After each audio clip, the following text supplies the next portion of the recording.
एक इच्छाधारी मेंढक एक गांव के अंदर घुसकर लोगों की जान के पीछे पड़ गया था। वह मेंढक लोगों के ऊपर छलांग मारकर उन्हें कुचल देता था। कुछ ही इंसान थे जो उसके हमले से बच पाते थे। जैसे ही रायमैन को मेंढक के इस आतंक के बारे में पता चला, रायमैन ने वहां से उड़ान भरी और उस गांव की ओर निकल गया। गांव में पहुंचकर रायमैन नीचे उतरने लगा। वह इच्छाधारी मेंढक किसी को ढूंढते हुए गांव में ही घूम रहा था। तभी उसके सामने रायमैन आ गया।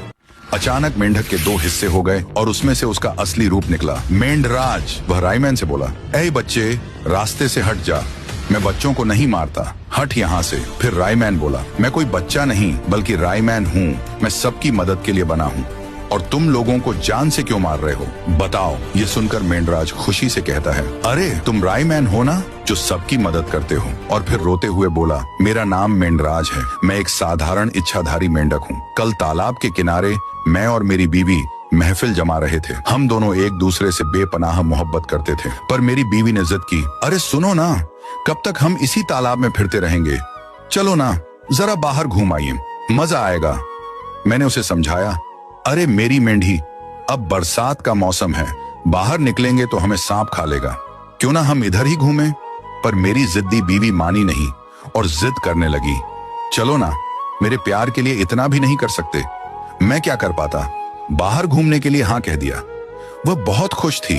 फिर हम जादू से छोटे मेंढक बन गए ताकि कोई इंसान हमें पहचान ना सके। फिर हम दोनों टर टर करते हुए बाहर घूमने के लिए निकल पड़े। हम दोनों एक रास्ता पार कर रहे थे और वहां से एक पीली जीप भी आ रही थी। उस जीप वाले ने जानबूझकर मेरी बीवी के ऊपर से जीप दौड़ा दी। मेरी बीवी बहुत दूर जाकर गिरी और आखिरकार वहीं पर उसने अपना दम तोड़ दिया। मैं उससे बहुत प्यार करता था, मुझे बस उस पीली जीप वाले की जान चाहिए। वह मुझे पता नहीं, इसलिए मैं सबको ही जान से मार रहा हूँ।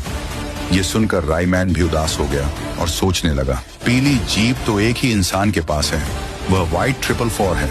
फिर रायमैन ने मेंढराज को व्हाइट 444 के घर का पता बता दिया। उसके बाद क्या था, मेंढराज मेंढक बनकर व्हाइट 444 के घर आ गया, जहां वही पीली जीप खड़ी थी। मेंढराज सीधे अंदर घुस जाता है और बेडरूम में आकर देखता है कि व्हाइट 444 सोया हुआ था। तभी व्हाइट 444 मेंढक की टर टर की आवाज से उठता है। फिर उसके बाद मेंढराज व्हाइट 444 के बदन पर छलांग मारता है और उस पर जोर जोर से कूदते हुए उसके चीथड़े उड़ा देता है। मेंढराज और उसकी बीवी के लिए एक लायक तो बनता है, जिगर के छल्लो।